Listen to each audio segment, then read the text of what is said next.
My name is Allison Murphy, and I'm 38 years old. And I need to say this up front, because if I don't, you'll think I'm exaggerating.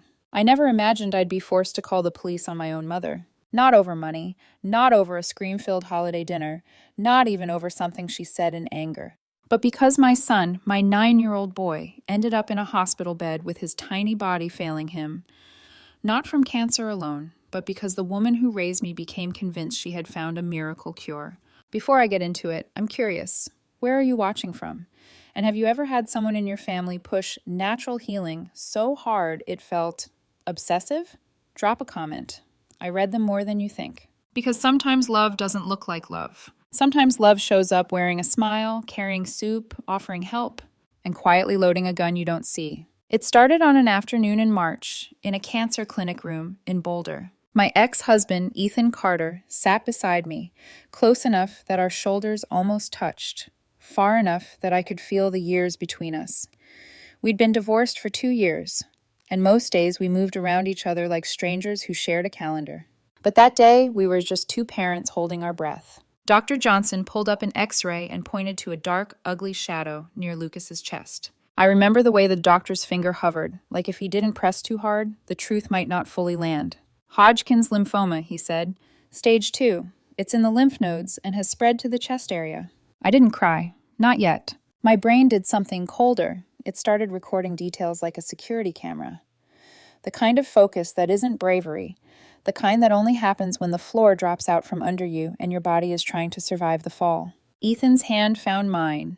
His grip tightened so hard, his wedding ring callous, an invisible ghost on his finger, felt like it was still there. Outside the clinic room, Lucas sat on a chair, swinging his legs, laughing at something on his iPad. That sound, his giggle, kept slipping through the door like sunlight under a crack. It didn't belong in that room. It made everything worse. Dr. Johnson laid out a 6-month treatment plan: chemotherapy, monitoring, scans, side effects, risks, words so clinical they felt unreal. Then came the number. Roughly $250,000, he said. Insurance may cover about 70%. I felt my stomach drop like a stone. And then, as if my body didn't trust me to think clearly, one thought rose up, bright, sharp, undeniable. I will sell the house if I have to. I didn't even own a house big enough to match that kind of desperation. But the vow didn't care about logic, it cared about my son. When the doctor mentioned chemo might affect Lucas's ability to have kids someday, Ethan's face crumpled. He turned away fast, like he was ashamed of how quickly emotion had found him. And me? I stayed still. Because I knew if I moved, if I blinked too long, everything inside me would spill out and I wouldn't be able to gather it back. After the appointment, we walked out into the hallway like people leaving a war room. Lucas looked up. "Are we getting ice cream?" he asked, like the universe was still simple. "Yes," I said too quickly. "Whatever you want." I bought him the biggest sundae they had. I watched him eat it like it was a normal day. And then, when he wasn't looking, I stepped into the bathroom and pressed my palm over my mouth so the sob that rose in my throat wouldn't turn into a sound. That night, once Lucas finally fell asleep, I called my mother. Martha. Just saying her name out loud used to make me feel safe, like home was still somewhere I could reach. But that phone call, that was the first domino. "Mom," I said, trying to keep my voice steady. "It's Lucas. We got news today." There was a pause, and then her voice sharpened with attention the way it always did when she sensed danger. "What kind of news?" I told her. And in the silence that followed, I could practically hear her mind searching for a way to fight death with her bare hands. "Oh, sweetheart," she whispered, "my poor baby, my poor grandson. When my dad died from cancer years ago, my mother had been powerless. She'd carried that helplessness like a stone in her chest ever since. And now, finally, she had a target for all that trapped grief." 2 days later, when I brought Lucas home after his initial tests, my mom was already waiting at my front door like she'd moved in by force of will. The moment she saw him, she rushed forward and wrapped her arms around him, rubbing his back over and over like she could transfer strength through skin. "I'll do everything to make you better," she whispered into his hair. Lucas smiled because Lucas is the kind of kid who still believes adults mean what they say. I should have stopped her right then. Not the hug, the promise. Because when my mother promised something, she didn't mean "I will support you." She meant "I will take control." My mom had been an elementary school teacher for over 4 decades. She was smart, organized, the kind of woman who labeled pantry shelves and balanced checkbooks down to the penny. But after retirement, her skepticism of the pharmaceutical industry, something she used to keep quiet, had turned into something louder, darker, fed by long nights online and support groups that didn't support anything except fear. At first, it looked like love. She brought soup. She cleaned my kitchen without asking. She offered to take Lucas 2 days a week so I could work and keep the bills from swallowing you alive. And I said yes, because I was drowning and she was a hand reaching down. A week after chemo started, I noticed a change. We were eating dinner at her place when I saw her scrolling through her phone with this intense, almost hungry focus. When I asked what she was reading, she locked the screen too fast. Just learning more about his condition, she said with a smile that didn't reach her eyes. I want to help Lucas any way I can. I felt unease creep into my ribs. We should trust the doctors, I said gently. They're doing their best. My mom looked at me with an expression I couldn't name at the time. It was part pity and part determination. Of course, Allison, she said, but there's nothing wrong with complementary methods. In my head, complementary meant nutrition, sleep, comfort, things that lived alongside medicine. I didn't understand that to my mother, complementary meant replacement. 2 weeks later, as I helped clear the dinner table, I caught a glimpse of her phone screen still open on the counter. A private Facebook group. Natural healing methods. The first photo I saw was a man holding a sign that read something like, "Beat stage 4 cancer without chemo." A chill slid down my spine. Not because I believed him. Because I knew my mother might. And 3 days after that, while I was working overtime, my phone rang. Mom's name lit up the screen. I answered immediately, already afraid. And the first thing she said, voice bright with excitement, was, "Allison, I think I found something that can help Lucas." On her end of the line, I heard the rapid clicking of keys, like she was ordering our fate in real time. And even then, I still thought I could talk her down. I didn't realize the disaster had already started. The clicking on the other end of the phone didn't stop. It was steady, fast, determined. Like my mother was typing her way out of grief. "Mom," I said, forcing calm into my voice the way you do when you're trying not to scare a child. "Lucas is responding well to treatment. The doctors have a plan." "I know," she replied too quickly. "I know, sweetheart. This will just help speed things up. It's natural."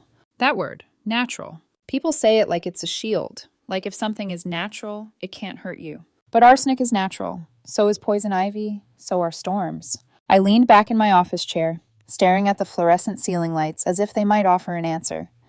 My inbox pinged. A coworker walked by. The world kept moving with the same cruel normalcy, while my mother, miles away, was quietly assembling a new reality for my son. "Don't do anything hasty," I said. "Please, Lucas is 9. His body is already—" "He's suffering," Mom cut in, voice trembling with emotion that sounded almost righteous. "Allison, you weren't there when your dad—" My breath hitched. That name didn't need to be said, not out loud. "I was there," I said, low. "I was the one holding your hand, remember? I was the one watching you fall apart." Silence. Then softer, as if she'd slipped back into being my mother again. "I couldn't save him, but I can save Lucas." A knot formed at the base of my throat. I should have driven straight to her house and put my foot down, taken Lucas home, canceled her babysitting days, stopped the train before it picked up speed. But the truth is, my life was already splintering. I was working overtime to keep up with bills I didn't fully understand anymore, medical calls, insurance paperwork, co-parenting schedules with Ethan that felt like a war treaty, Lucas's nausea, Lucas's fear, Lucas's tiny hands clenching around mine when the chemo meds made his stomach twist. And my mother was offering help. I wanted to believe her help was safe. So I did what so many exhausted parents do. I negotiated with disaster. I spent nearly an hour on the phone with her, explaining the treatment plan again and again, explaining the danger of unproven methods, explaining what immune system meant when a child was on chemo. She listened. She even murmured agreement at the right places. "I understand," she said. "I won't do anything without telling you." I ended the call feeling shaky, but relieved. Relief is a dangerous thing when it's built on hope instead of evidence. 2 days later, Lucas stayed at her house like usual. And I went to work, pretending the fear in my chest was just anxiety, just exhaustion, just the weight of being a single mother trying to keep her son alive. I told myself Mom wouldn't cross a line. Because how could she? How could a grandmother harm her own grandson? At first, nothing looked different. Lucas came home tired, but chemo made him tired. He came home pale, but the meds made him pale. He napped more, but his body was fighting cancer. Everything could be explained by the obvious monster in the room. That's how the smaller monsters hide. One evening, I was sitting beside Lucas on the couch, trying to coax him into eating half a bowl of soup. His lips were dry. His eyes looked too old. I brushed his hair back and asked gently, "How is Grandma's today?" He hesitated like he was checking whether the truth was allowed. Then he shrugged. "She made me vitamins." I froze, but I didn't let it show. "Vitamins?" I repeated lightly. "Like gummy vitamins?" His eyes flicked toward mine, then away. "No, not gummy." "What kind, buddy?" Lucas lowered his voice like he was sharing a secret. "She puts a cape on me, a red one." My stomach tightened. "A cape?" He nodded, a little smile tugging at his mouth despite the exhaustion. "She says I'm the quantum kid." The words should have been adorable. Cute. A child's game to make medicine less scary. Instead, they felt staged, like someone had rehearsed them. "And then?" I asked, keeping my tone gentle. "We count down," he whispered. 3, 2, 1. Superpowers activate. I swallowed hard. "And then you take your medicine?" "No," he said quickly. "It's not medicine. It's special. Grandma says it helps me beat the bad cells better than the doctor stuff." My hand went still against his forehead. "What does it taste like?" I asked, the question coming out softer than I intended. Lucas scrunched his nose. "Gross. Does it make you feel sick?" He hesitated. Then he nodded once, small and reluctant. "I feel tired after, but Grandma says that means it's working." I stared at him, my mind spinning in circles that kept returning to the same terrible thought. What is she giving him? I told myself it could be harmless. Herbal tea, vegetable juice, a vitamin mix. But my instincts were barking now, louder than they had been in weeks. That night, after Lucas fell asleep, I called Ethan. We didn't have the kind of relationship where you called just to talk. Every call between us was a transaction. Schedule changes, doctor updates, insurance arguments. But when he answered, I heard the strain in his voice immediately. "What's wrong?" "I think Mom is giving Lucas something," I said. There was a pause, sharp and sudden. "What do you mean something?" "I don't know. He says she calls it vitamins. She puts a cape on him. She's turning it into a game." Ethan exhaled, long and furious. "Allison, we agreed. No supplements, no alternative stuff. We agreed." "I know," I whispered. "I know. I'm going to confront her tomorrow." "You do it tonight," he snapped. "You go there and you—" "I can't," I said, voice breaking. "He's asleep.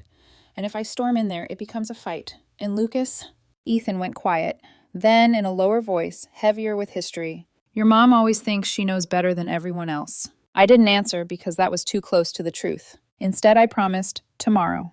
Tomorrow came with a hospital appointment. Lucas's third routine checkup. The oncology floor smelled like sanitizer and stale coffee.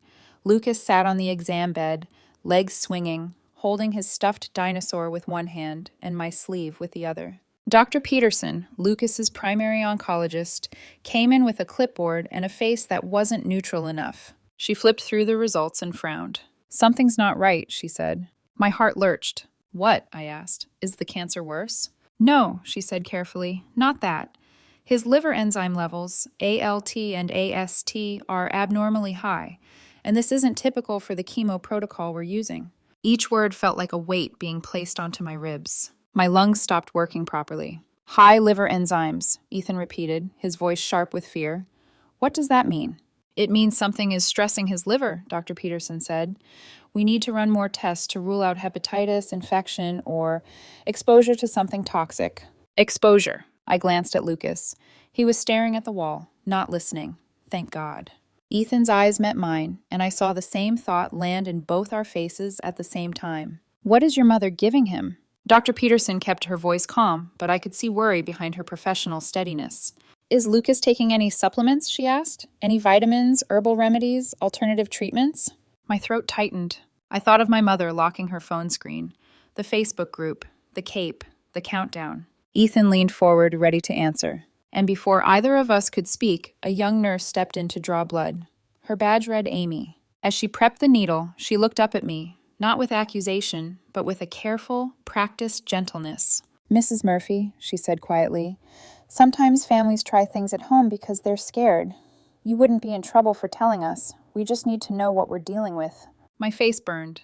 I shook my head. "No," I said too quickly. "We're following the treatment plan." The lie tasted bitter the second it left my mouth. Because I didn't know. And not knowing wasn't innocence.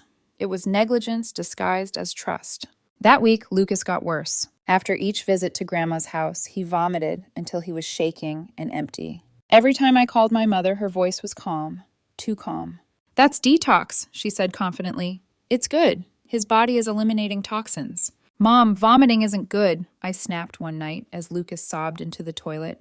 "You don't understand," she insisted. "Doctors don't understand the body the way nature does." I pressed my forehead to the bathroom wall, eyes stinging. I wanted to scream, but I didn't, because a part of me was still trapped in the old daughter role, the one that feared conflict, the one that believed my mother's certainty was safety. Then Lucas did something I'll never forget. One evening, I told him I had to work late and he'd stay with Grandma. His whole body tensed. He grabbed my sleeve with both hands like a drowning child. And tears welled up, sudden and terrified. "I don't want to go," he whispered. My heart cracked. "Why, baby?" I asked, kneeling down. "Did Grandma say something?" He shook his head hard. "I don't like drinking the medicine Grandma gives me," he whispered. "Dad, it burns." He called me Dad sometimes by accident when he was scared, an old habit from before the divorce, a word that belonged to a time when we were still one home. But hearing it then didn't soften me. It shattered me, because my son was warning me, and I had been ignoring the bell the whole time. I held his face gently, forcing myself to stay calm, forcing myself to smile so he wouldn't see the panic. "Okay," I said, "you don't have to go." I texted my boss, made an excuse, stayed home, and the next morning I drove to my mother's house with Lucas's medication bag in my passenger seat and a storm in my chest. I told myself I was going to confront her. I didn't know the truth was already in motion, that by the time I reached her front door, the damage was already done. I wish I could say I stormed into my mother's house that morning and put an end to everything. I wish I could say I trusted my instincts when they finally started screaming instead of whispering. But the truth is quieter, more humiliating. I walked into her kitchen with Lucas's medication bag in my hand, rehearsing firm sentences in my head, sentences that dissolved the moment she smiled at me. "Oh, good," Mom said, glancing up from the stove. "I made soup." The smell of chicken broth filled the room, warm and familiar, comforting, the kind of smell that tells your nervous system everything is fine. "That's how danger sneaks in. I need to talk to you," I said, keeping my voice level. "The doctors are worried about Lucas's liver numbers." She didn't even turn around. "That happens with chemo," she said calmly. "I've read about it." "I know," I said, "but they asked specifically about supplements, about anything extra." Now she turned. Her eyes flicked to the medication bag, then back to my face. There was a split second, just one, where something flashed across her expression. Not guilt. Calculation. "I only give him what the doctor prescribes," she said evenly, "and healthy food." Something in her tone made my skin prickle. "Nothing else?" I pressed. She smiled. Too fast. Too neat. "Nothing else." I wanted to believe her. God, I wanted to believe her. So I nodded, and I left. That night, Lucas stayed with me. He was restless, curled up on the couch, hugging his dinosaur so tightly his knuckles went white. His skin felt hot, but he shivered under the blanket. I told myself it was chemo. I told myself I was finally doing the right thing by keeping him close. And then came Friday. The day everything broke open. I had just walked through the front door after work when I heard it. The sound didn't belong in my house. It was violent, wet, desperate. I dropped my bag and ran toward the bathroom. Lucas was on his knees in front of the toilet, his small body shaking as he vomited with a force that didn't make sense for how little he'd eaten. His hands clawed at his stomach like he was trying to pull the pain out. "Lucas," I gasped, dropping beside him. Hey, I've got you." I rubbed his back, felt sweat soaking through his shirt, and then I smelled it. Sharp. Chemical. Like a public pool, but stronger. Concentrated. Wrong. My stomach flipped. I looked down at the toilet bowl and froze. The color wasn't normal. Nothing about it was. "Mom," Lucas sobbed, his voice raw. "It hurts so bad." My heart slammed against my ribs. "Okay," I said, forcing steadiness I didn't feel. "Okay, we're going to the hospital." I scooped him up, and the weight, or lack of it, terrified me. He felt lighter than he should have, like he was already slipping away. I buckled him into the back seat with shaking hands, fumbling with the seatbelt because my fingers wouldn't listen to me. I called Ethan as I started the car. The second he answered, the words spilled out in one breath. "Lucas is really bad. We're going to the ER. Something's wrong. Something's really wrong." On the drive, Lucas whimpered, curling in on himself. And then, between waves of pain, he started talking. "Mom," he whispered, "Grandma made me drink it again today." My hands tightened on the steering wheel. "Drink what, baby?" "The special liquid," he said, his voice trembling. "I didn't want to, but she said I had to drink it all." My blood went cold. "What did it smell like?" He swallowed hard. "Like the pool, but stronger. It burned my throat." My chest constricted so fast I thought I might pass out. And Grandma said, I prompted carefully. She said it would cure me better than the doctor medicine, he whispered. She said I'd get superpowers. A red light stopped us at an intersection. I turned in my seat, meeting his wide, terrified eyes. Do you remember what the bottle looked like? I asked, my voice shaking despite my effort. He nodded weakly. Brown, plastic, no pictures, just words. My vision blurred. By the time we reached the ER, Lucas was barely responsive. Everything after that moved like a nightmare played at double speed. Nurses rushed him back. Doctors asked questions faster than I could answer. Machines beeped. IV lines appeared in his arms. I repeated Lucas's story again and again, my voice sounding unreal to my own ears. A doctor, Dr. Mendes, the ER chief, examined his mouth and throat, her expression tightening. She pulled me aside. There are signs of chemical burns, she said quietly. I suspect corrosive poisoning.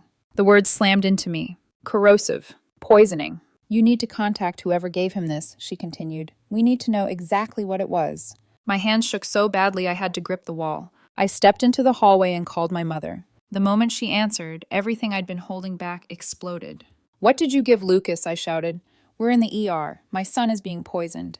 There was a pause. Then her voice came back, defensive and indignant. Allison, calm down. I only gave him miracle mineral solution. The world tilted. What, I said slowly, is that? It's natural, she said quickly. It helps oxygenate the body and kill cancer cells. I've read dozens of studies. This is medicine the medical industry doesn't want people to know about because they'll lose money. My hands curled into fists. You bring that bottle to the hospital, I said through clenched teeth. Now. When I went back into Lucas's room, he was hooked up to fluids and given activated charcoal. His face twisted in pain as he swallowed it, obedient even through agony. No child should be that used to suffering. Ethan arrived, his face white with fury. When I told him what my mother had admitted to, his jaw clenched so tight I thought his teeth might crack. An hour later, my mother walked into the ER holding the bottle. She looked worried, but not guilty. Dr. Mendes examined it, her face hardening with every second. This, she said coldly, holding it up, is sodium chlorite. She turned to my mother. It's industrial bleach. I felt the floor vanish beneath me. It can cause acute liver and kidney failure, Dr. Mendes continued. Permanent damage, even death. My mother's face drained of color, but she didn't back down. Thousands of people have been cured, she insisted. Hidden research, big pharma lies. Each word poured gasoline on my rage. Ethan stepped forward. I didn't stop him. I couldn't. Because all I could see was my son lying in that bed, small, pale, surrounded by machines.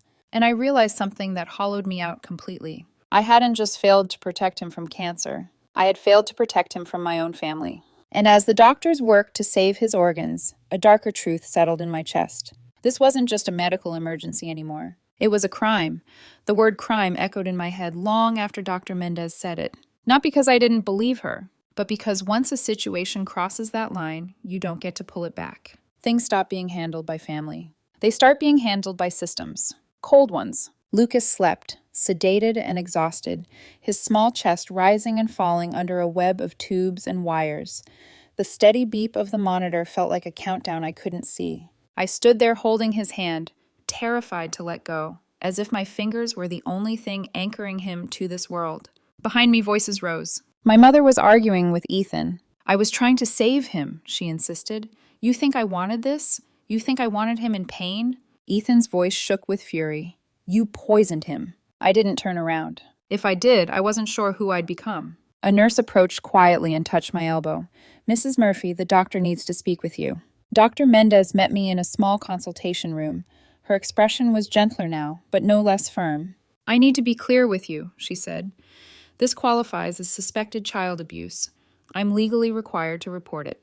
The word hit harder than I expected. Abuse. I'd heard it on the news, in documentaries, in other people's tragedies. Never in mine. I didn't know, I whispered. I swear, I didn't know. I believe you, she said softly, but belief doesn't stop the process. Within an hour, the hospital felt different, more official. A social worker arrived, then a police officer. Clipboards, forms, questions.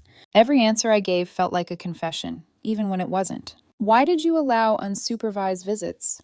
When did you first suspect something was wrong?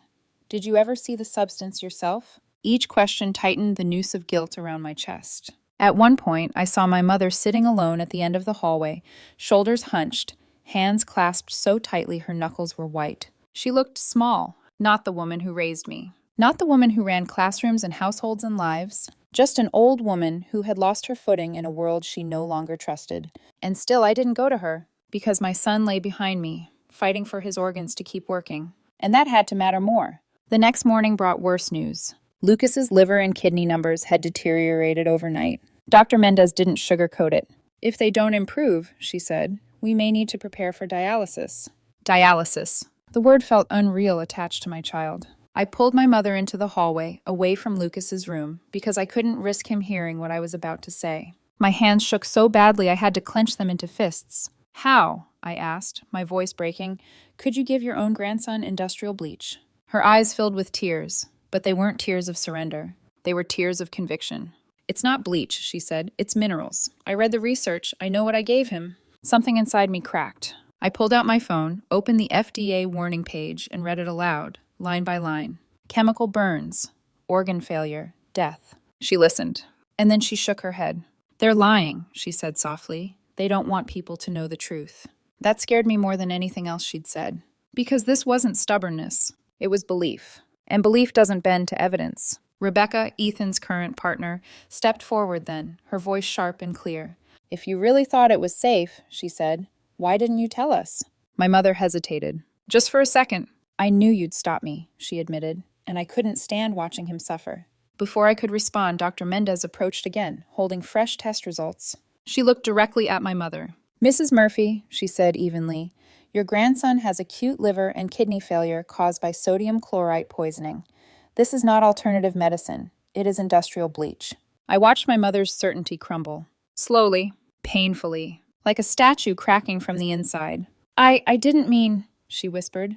I know, I said, tears finally spilling, but meaning doesn't undo damage. I took a breath that felt like swallowing glass. I have to call the police, I said. This is a child safety issue. Her face collapsed. For the first time since this started, real horror replaced defiance. I just wanted to save him, she sobbed. And then, unexpectedly, someone else appeared at the end of the hallway. An elderly woman, moving with purpose, carrying a small suitcase like she'd done it 1,000 times before. My grandmother, Eleanor, 81 years old, former Army nurse sergeant. She didn't ask questions. She didn't raise her voice. She walked straight to my mother, knelt in front of her, and said with calm authority, "Stand up. Crying won't help the boy." My mother obeyed without argument. Eleanor walked into Lucas's room, assessed the machines, asked precise medical questions that startled the staff. When Dr. Mendez asked about her background, Eleanor answered simply, United States Army nurse, 27 years. The room shifted. When the doctor left, Eleanor turned to my mother and pointed to a chair. Sit. My mother sat. Eleanor pulled a small bottle from her coat pocket, clearly labeled, clearly dangerous. If this is safe for him, she said quietly, it's safe for you. She handed it to my mother. Drink. My mother took a sip, spat it out immediately, coughing violently, eyes wide with shock. Eleanor's voice broke, not with anger, but with grief. You gave this to our grandson? Something in my mother finally shattered. She looked at Lucas, small, pale, surrounded by machines. And she understood, not intellectually, emotionally. And when Lucas woke later and saw Eleanor, he smiled faintly. But when my mother stepped closer, he turned away, fear written clearly across his face. That was the moment I realized the deepest injury wasn't in his liver. It was in his trust, and that wound would take far longer to heal. Lucas survived the night.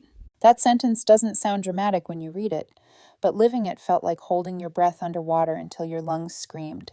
By morning, the numbers hadn't improved, but they hadn't crashed either. The doctors called it stabilizing.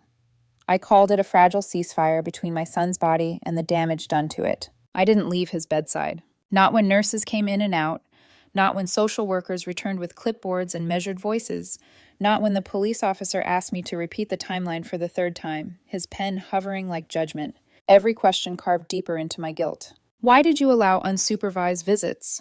When did you first suspect alternative treatments? Did you ever see the substance? Each answer felt like peeling my own skin back. Somewhere between forms and fluids, the system fully woke up. Mandatory reports were filed. CPS opened a case.